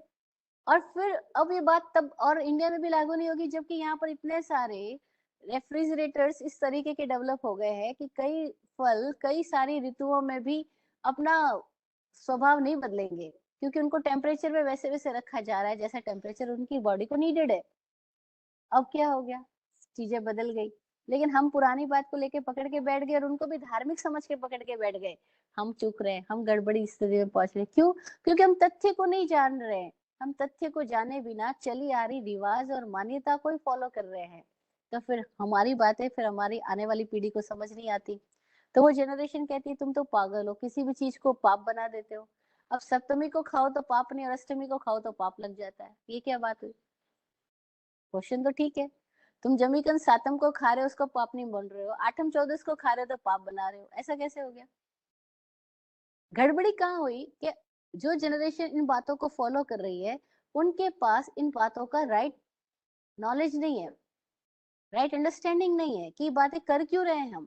आठम चौदस को क्या हो जाता है, आठम चौदस को हमें ये खाना नहीं खाना, दूसरे दिनों में खाना खाए तो पाप नहीं है, इस दिनों में खाए तो पाप है। पाप का संबंध नहीं था, संबंध क्या था कि पर्टिकुलर काल में, पर्टिकुलर क्षेत्र में, पर्टिकुलर स्पर्शना में जब हम रह रहे हैं तो हमें देखना होगा कि इस काल में हमारे को इस द्रव्य की स्पर्शना अनुकूल होती है या प्रतिकूल होती है। हमें इन द्वारों से समझना था। तो फिर बड़ा मजे से समझ में आता कि हाँ काल का भी प्रभाव है। और पूर्णिमा, चौदस, अष्टमी, अमावस्या, ये सब चंद्रमा की गति के अनुसार जैसे बाहर परिवर्तन आ रहा है प्रकृति में, हमारे भीतर शरीर में भी आ रहा है। और जब शरीर में भी परिवर्तन आ रहा है तो हमारा परिवर्तन कुछ ऐसा हो, हमारा खान पान, रहन सहन, व्यवहार सब कुछ ऐसा हो कि उन परिवर्तनों के साथ प्रतिरोध पैदा ना करे, रेजिस्टेंस डेवलप ना करे, बल्कि उन सारे चेंजेस के साथ में हम कैसे कंफर्टेबली प्रोग्रेसिव बनाए रह सके। तो जब प्रकृति ऐसा कह रही है कभी शांत हो जा, अमावस्या का दिन आ रहा है, पानी के अंदर, समुद्र के पानी के अंदर अभी ढलान आ रहा है, पूरी प्रकृति शांति की तरफ बढ़ रही है, ऊर्जाओं का स्तर नीचे की तरफ आ रहा है। उस समय में आप भी अपने शरीर से रेस्ट लो, विश्राम लो। तो विश्राम लो तो ज्यादा उत्तेजक भोजन मत खाओ, क्योंकि वो आपके शरीर को डिफरेंट दिशा में ले जाएगा। तो नॉर्मल ऐसा सादा सा भोजन खाओ, अथवा कम खाओ, अथवा बिना भोजन के मजे से रह सको विश्राम की दशा में तो विश्राम में चले जाओ, जहां जहां ज्यादा भोजन की जरूरत पड़े, ना पानी की, ना ज्यादा बोलने की, ना ज्यादा व्यवहार करने की।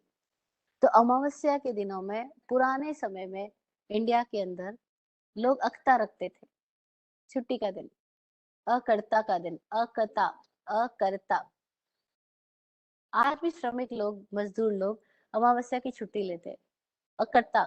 उस समय शारीरिक श्रम नहीं करना है, क्योंकि पूरी प्रकृति विश्राम में है। हम शरीर को ऑपोजिट डायरेक्शन में ले जाएंगे तो शरीर प्रकृति के साथ बैलेंस बिगाड़ देगा। तो कैसे हम इस इंक्लूसिव प्रोग्राम में अपने आप को ऐसे रखे, बैलेंस वे में रखे कि पूरे प्रोग्राम के साथ हम संतुलित होकर के संगीत में रह सके, रिदमिक रह सके। उसलिए उन्होंने हमें ये सारे सुझाव दिए थे कि इन दिनों में ये करना या ये नहीं करना। इससे इस दिन का संबंध क्या है, समय का संबंध क्या है, काल का संबंध क्या है। काल हमारी बॉडी, क्योंकि हमारी बॉडी भी इस प्रकृति का ही तो हिस्सा है, तो काल पूरा प्रभाव डाल रहा है। जब चंद्रमा अमावस्या की स्थिति में है, कलाएं नहीं दिखाई दे रही है, उस समय पूरी धरती के ऊपर एक अलग वातावरण है, पूरी प्रकृति एक अलग वातावरण में है।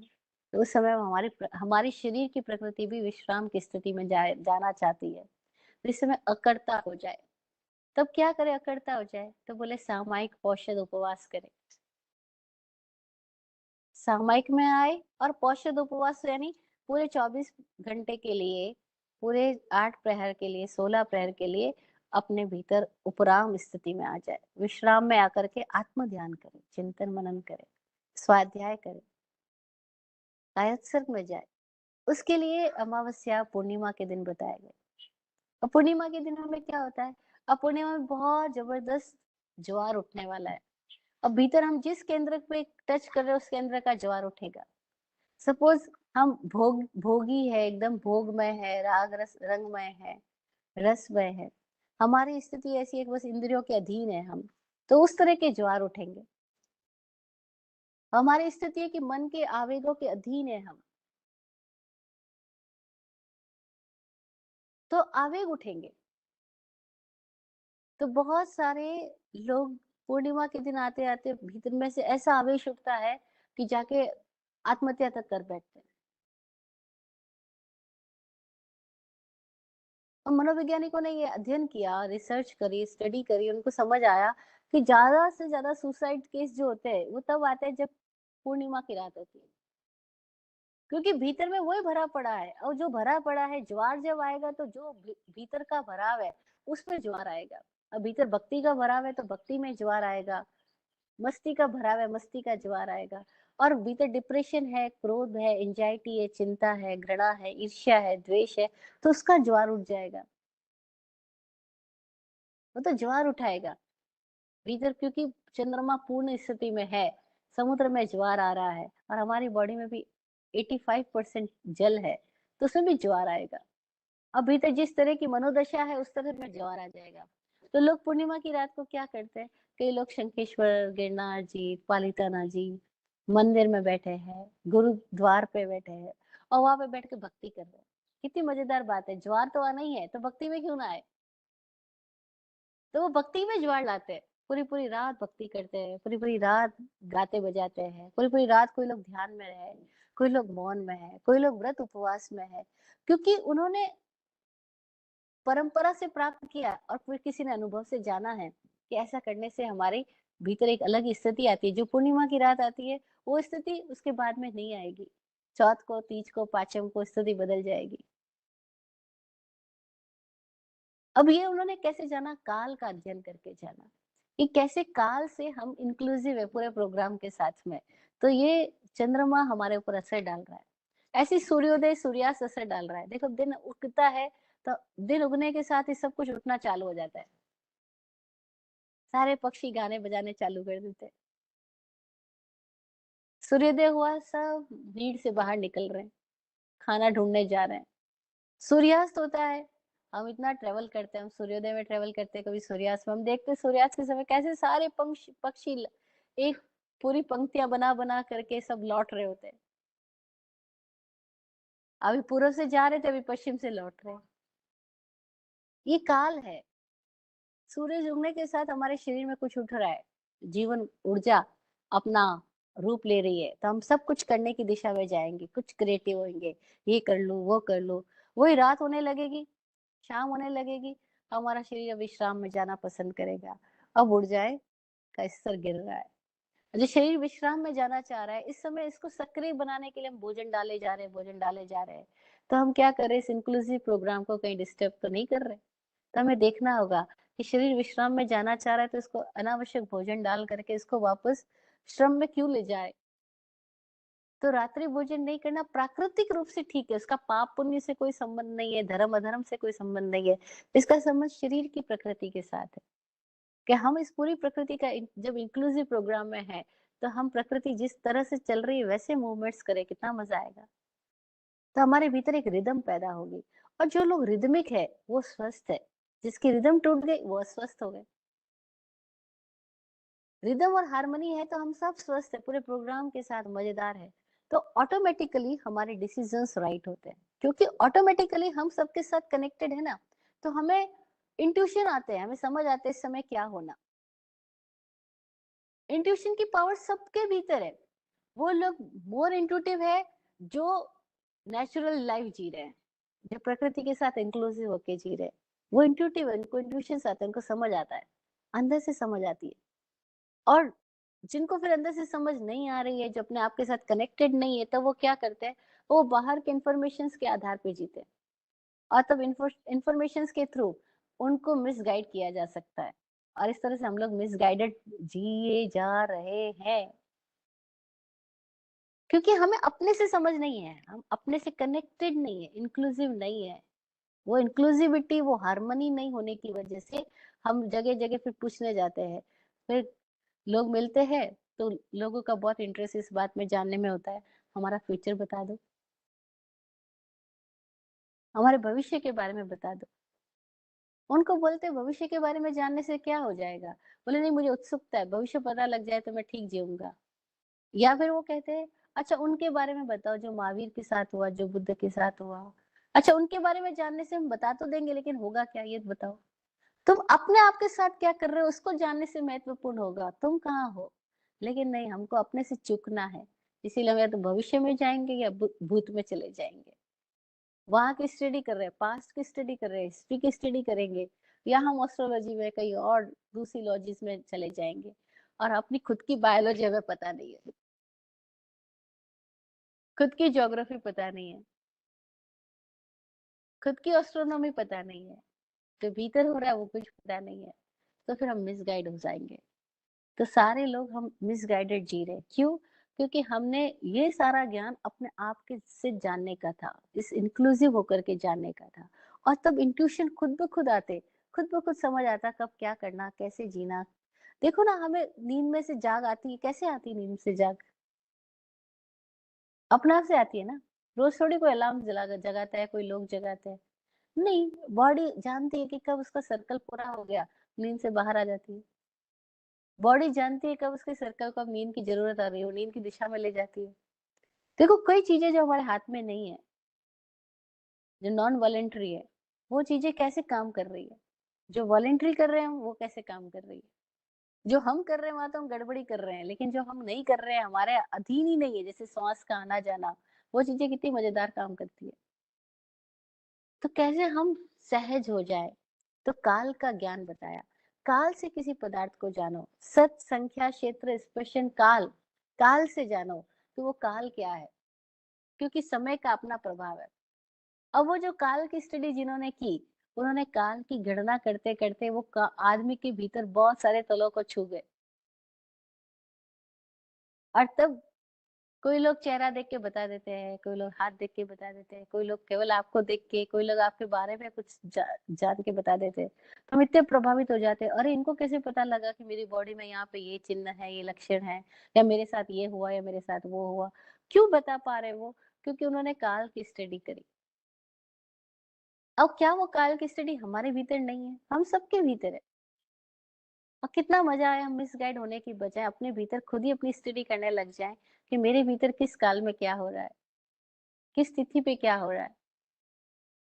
तो हमारे भीतर की गति हमें पता लगने लग जाए तो हम अपनी गति का खुद कंट्रोल ले लेंगे, खुद संचालक हो जाएंगे। और नहीं तो हम प्रभाव में आकर के न जाने कितने तरह के भय और लालच के हिस्सा बन जाएंगे। और यही तो होता है, लोग ज्योतिषियों के पास जाते हैं, ज्योतिषी लोग 2-4 बातें ऐसी बोलते हैं जिसको लगता है हाँ, बिल्कुल ठीक है। और उसके बाद वो कोई ऐसी बात बोलते हैं, हमारे भीतर में उसकी कल्पना डर के रूप में पैदा हो जाती है। और फिर कैसे हमारा माइंड गेम खेलना शुरू करता है। और सब कुछ माइंड का गेम है। अब इसने भय पकड़ लिया है, तो उसको चीज़ों में सब जगह लॉस-लॉस दिखने लग जाएगा, और दिखने लग गया है तो होने लग जाएगा।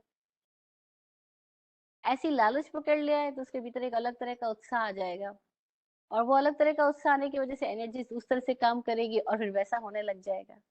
और ये सारा माइंड गेम चालू रहता है। और ऐसे ही हम एक-दूसरे को माइंड गेम एक-दूसरे के साथ खेलते रहते हैं।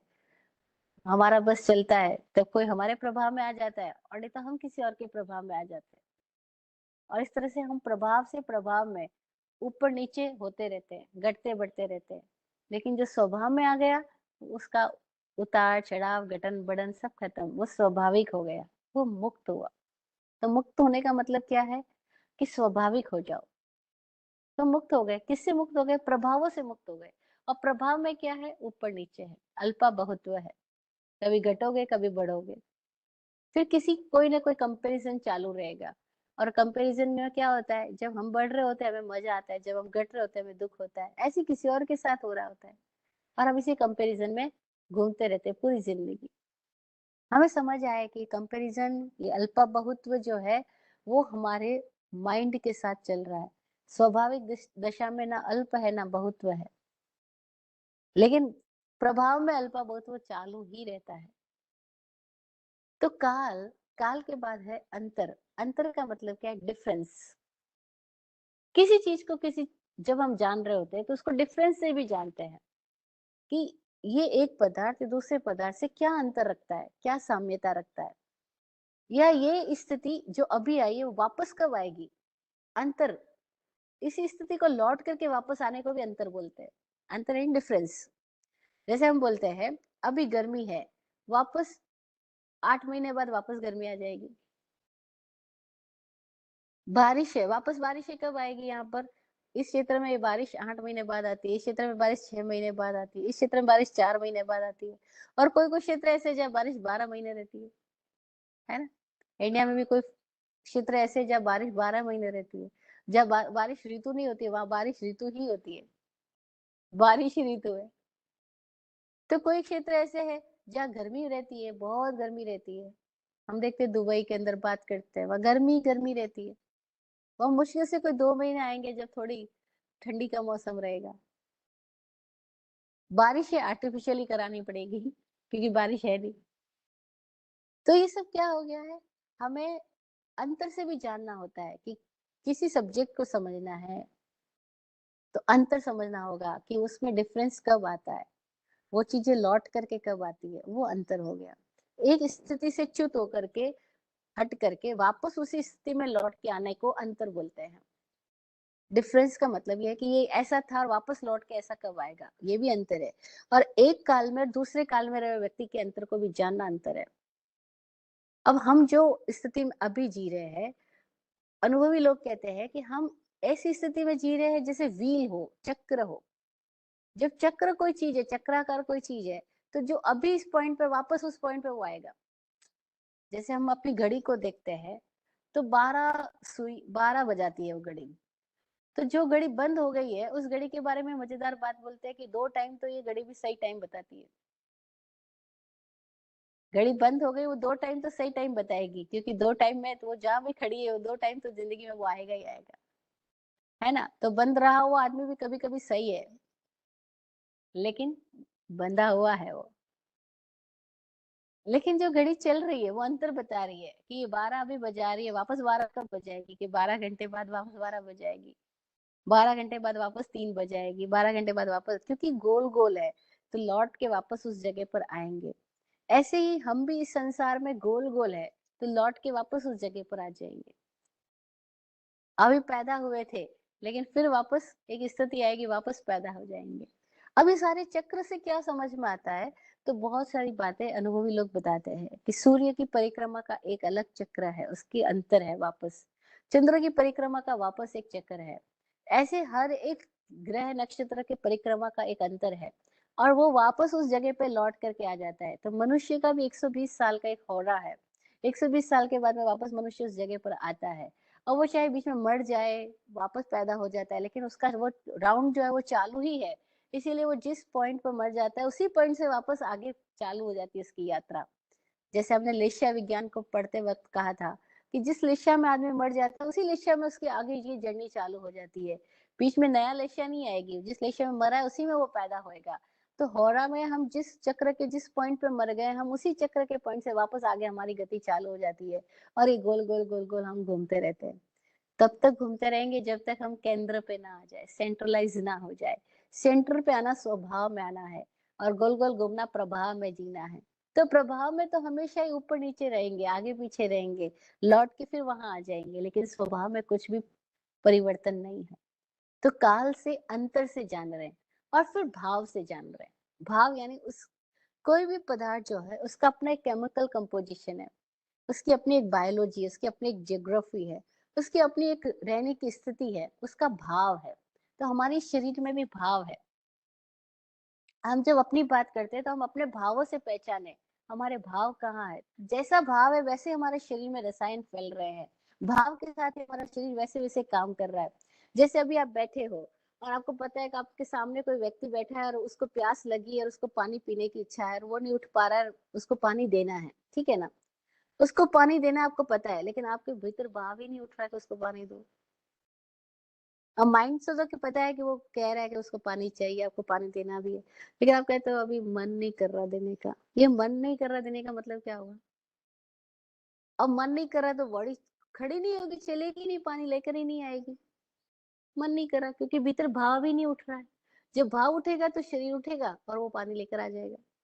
भाव पूरे शरीर से उठते हैं और भाव पूरे शरीर में काम कर रहे होते हैं, और शरीर से जो कुछ उठ रहा है वो भाव है। हम इसको समझ पाए तो बड़ा मजा हो जाएगा। विचार वो है जो मन से संचालित हो रहा है, मन। भाव वो है जो पूरे शरीर पे काम कर रहा है। इसीलिए जब भाव होता है तो आदमी कितनी परिक्रमा कर लेता है, नैनाणु यात्रा कर लेता है गिरनार जी की। अभी हमारे साथ एक फ्रेंड है, हमारी एक लड़की है, यंग एकदम, वो बोलती मैंने गिरनार की नैनाणु यात्रा कर लिया। मैंने कहा नैनाणु यात्रा मतलब एक एक दिन में कितनी बार चढ़ लेते थे? वो बोलते एक दिन में 3 और 4 बार भी हम चढ़ जाते। तो एक बार चढ़ने में भी सोचते और वो 3-4 बार, ऐसा कैसे? बोलते तब कुछ और दिखता ही नहीं है, कोई बस एक ही तरंग आती है, बस चढ़ना है उतरना है, चढ़ना है उतरना है, बस हम उस भाव तरंग में चलते जाते हैं। और ऐसे ही होता है। भाव आता है तो कैसे लोग उपवास भी कर लेते हैं। भाव आता है तो फिर भीतर में कुछ और स्थिति आ जाती है। ये भाव क्या है? भावों से पहचाने, ये भाव कहाँ से आ रहे हैं। भावों से पदार्थ अपना रूप ले रहा है, भावों से घटनाएं घट रही है, भावों से सारा कुछ हमारे भीतर में उतार चढ़ाव परिवर्तन आ रहा है। और ये भाव कहाँ से आ रहे हैं वो हमें पता नहीं है।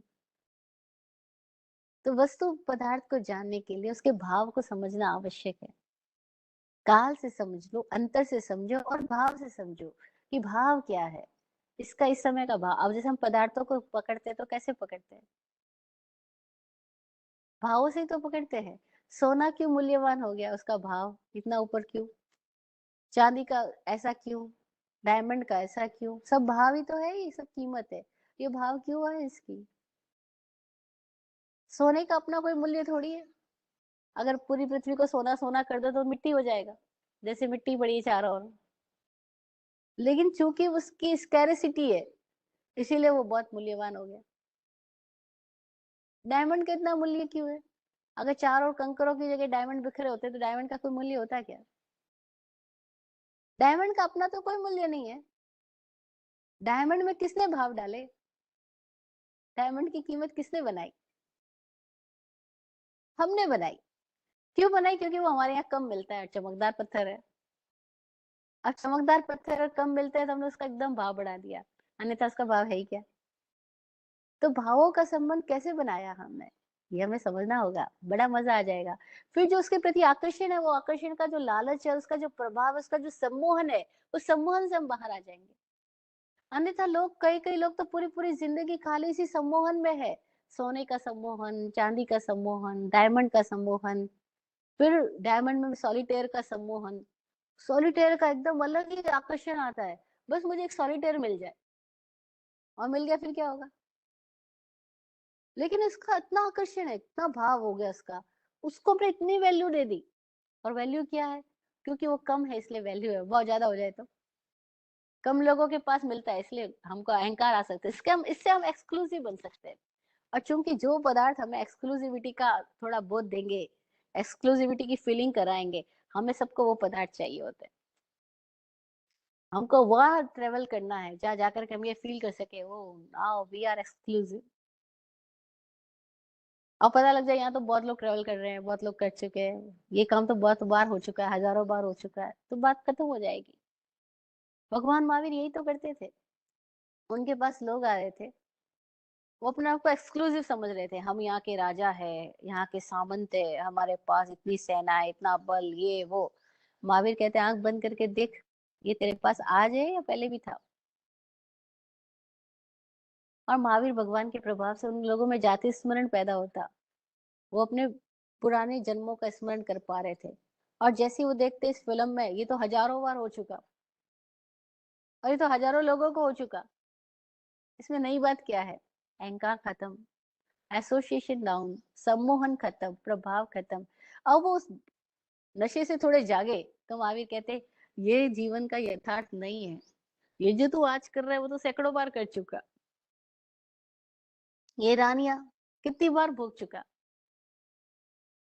ये स्वर्ग के सुख कितनी बार ले चुका। अब तो जाके देख कि क्या जिसके पीछे तू भाग रहा है, जिस पत्नी को, जिस परिवार को, जिस पैसे को, जिस संपदा को, जिस नाम को, जिस यश को कमाने के पीछे तू भाग रहा है, ये पहली बार है या हजारों बार हो चुका। और उसके बाद क्या हुआ। हाँ, थोड़ा भी इंटेलिजेंट आदमी तो सोचेगा ये सब हो गया उसके बाद क्या, मैं तो वहीं के वहीं। जो भीतर में वॉइडनेस है वो तो वो की वो है। आंतरिक खालीपन तो तब भी है, बाहर में सब कुछ इकट्ठा कर लिया। और कितनी देर तक सम्मोहन में रहेंगे। एक क्षण के लिए सम्मोहन से बाहर आए तो पता लगे ओ मैं क्या हूँ। तब खोज पैदा हुई, मैं क्या हूँ, मैं कहाँ हूँ, मेरा वास्तविक रूप क्या है फिर। और फिर कभी तो हम एकदम दीन हो जाते हैं, एकदम छोटे हो जाते हैं। अरे मैं हूँ क्या, नाचीज। लेकिन कभी जब वास्तविक रूप को समझ ले तो बड़ा मजा आता है। अरे मैं ही ब्रह्मांड, सो हम, मैं वही हूँ जो आप हो। सो हम पैदा हो जाते हैं। अरे महावीर जो आप हो वही मैं हूँ, बुद्ध जो आप हो वही मैं हूँ, कृष्ण जो आप हो वही मैं हूँ। फिर सो हम पैदा होता है।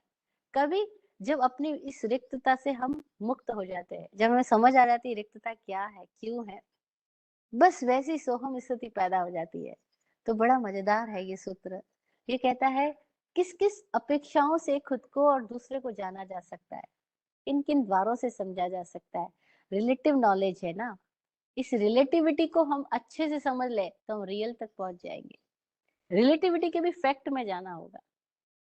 विराट गुरु जी क्या करते थे, चूंकि उनको ज्योतिष का जबरदस्त अनुभव ज्ञान था, तो विराट गुरु जी क्या करते थे कि अगर कोई व्यक्ति ज्योतिष में भी डीप से डीप उसके कोर तक पहुंच जाए, वो केवल ज्ञान को उपलब्ध हो जाएगा।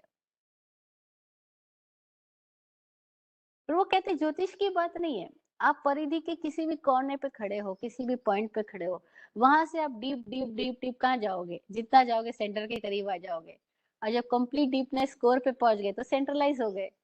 तो आप किसी भी सब्जेक्ट के, दुनिया के किसी भी सब्जेक्ट के, चाहे बायोलॉजी में आपका नॉलेज है, चाहे आपकी ज्योग्राफी में नॉलेज है, चाहे आपकी दूसरे अनेकों तरह की पैथीज, अनेकों तरह की कोई भी स्टडी में आपकी रुचि है, आप उसकी कोर तक पहुंच जाओ। जैसे आप उसकी डीपेस्ट कोर तक पहुंच जाते हो, उसके बाद को समझ में आता है कि एक के जाने सब जाने, एक साधे सब सधे, सब साधे सब जाए, एक को साधा सबको साध लिया। तो आप सेवा में खड़े हो, आप दान में खड़े हो, आप मौन में खड़े हो, आप ध्यान में खड़े, आप तप में खड़े, आप स्वाध्याय में खड़े हो, आप किसी भी सब्जेक्ट के किसी भी पॉइंट पे क्यों ना खड़े हो, आप उसके डीपेस्ट कोर पे चले जाओ। लेकिन डीपेस्ट कोर पर जाने के पहले ध्यान रखना होगा, विशुद्धि होएगी तो अशुद्धियां बाहर निकलेगी, अशुद्धियां बाहर निकलेगी तब धैर्य और संकल्प पूरा हो। विराट गुरु जी अपने अनुभव से कहते थे, जब उनसे पूछा गया साधना क्या है ना, वो कहते हैं कि गहन धैर्य और पूर्ण ध्यान से समण चले समपंथ। गहन धैर्य, गहरा धैर्य, और पूर्ण ध्यान, पूर्ण सजगता। गहन धैर्य और पूर्ण ध्यान से समण चले, समण यानी समता का साधक, चले समपंथ, बैलेंसिंग वे पे, है ना। ध्येय धाम फहरा ध्वजा, पावे धमचक अंत। तो वो ध्येय धाम पे, जो उसका ध्येय है, जो उसका लक्ष्य है, उसके धाम पर, जैसे गौरी शिखर पर फहरा ध्वजा, पावे धमचक अंत, धमचक का अंत, परिधि का अंत पालेगा, प्रभावों से परे हो जाएगा। लेकिन उसके लिए उसको करना क्या है, दो ही सूत्र है, गहन धैर्य और पूर्ण ध्यान।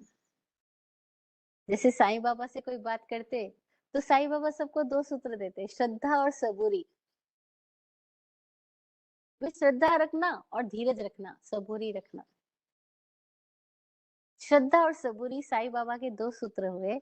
ऐसे ही विराट गुरु जी हमेशा दो सूत्र की बात कर रहे हैं यहाँ पे, गहन धैर्य और पूर्ण ध्यान से समण चले सम पंथ, ध्येय धाम फहरा ध्वजा, पावे धमचक अंत। धमचक का यानी संसार चौकड़ी का अंत हो जाता है। सत से जाने, संख्या से जाने, क्षेत्र से, स्पर्शन से, काल से, अंतर से, भाव से और अल्प बहुत्व से कंपैरेटिवली स्टडी करके जाने। और कंपैरेटिव स्टडी बड़ी मजेदार होती है, इससे कई चीजों का बोध पैदा हो जाता है। कंपैरेटिव स्टडी हमने उत्तराखंड की कई सारी स्टोरीज में सुनी कि वो राजा का पुत्र सामने से किसी चोर को जाते हुए देखता है, उसको सजा मिल रही है फांसी की और चोर को ले जा रहे हैं, और बस उसको देख के कंपैरेटिव स्टडी पैदा हो गई। आज मैं यहाँ खड़ा हूँ, वो वहां खड़ा है, कल को मैं भी तो वहां खड़ा हो सकता हूँ। अच्छा, बुद्ध के भीतर क्या हुआ? वो शमशान पे यात्रा जा रही है, शव जा रहा है, तो ये क्या है? और कंपैरेटिव स्टडी पैदा होगी, कल को मैं भी मर जाऊंगा क्या? और जब कल मर जाऊंगा तो आज ही मर गया, फिर तो बात ही खत्म हो गई। अल्प बहुत्व मतलब कम ज्यादा, अल्प बहुत्व यानी कंपैरेटिव स्टडी। और वो क्षेत्र से हो सकती है, परिमाण से हो सकती है, परिणाम से हो सकती है, दशाओं से हो सकती है, किसी भी पॉइंट की आप कंपैरेटिव स्टडी कर सकते हो, कम ज्यादा स्टडी कर सकते हो, देख सकते हो, और तब बोध पैदा हो जाए। और कैसे शोध हो, कैसे बोध हो, उसी के लिए सारी बात की जा रही है। शोध पैदा हो जाए तो बोध जग जाए, और बोध जग जाए तो आदमी प्रभावों से, सम्मोहन से जाग जाए, नशे से बाहर आ जाए, प्रमाद से मुक्त हो जाए। और जैसे ही प्रमाद से मुक्त हुआ, फिर मौज ही मौज है, आनंद ही आनंद है।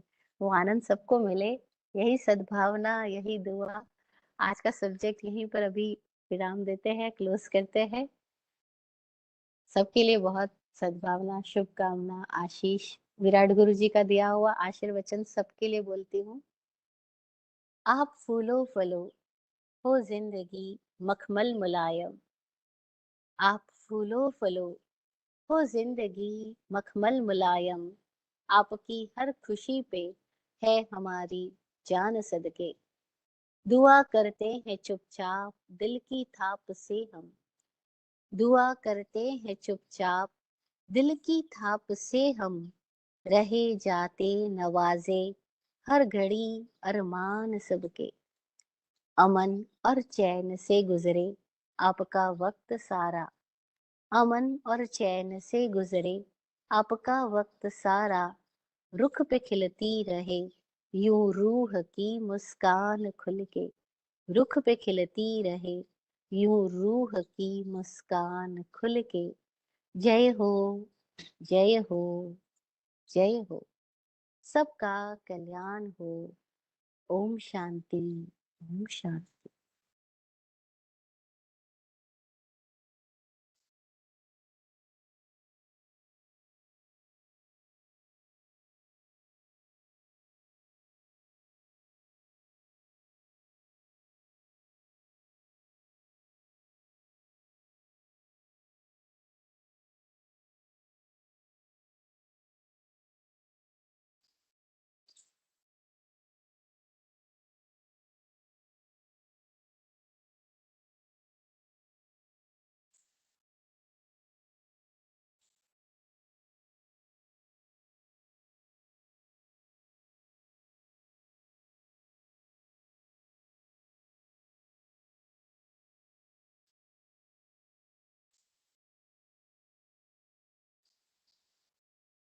Thank you, thanks to all. आप सबके निमित्त से ये निकल पाता है।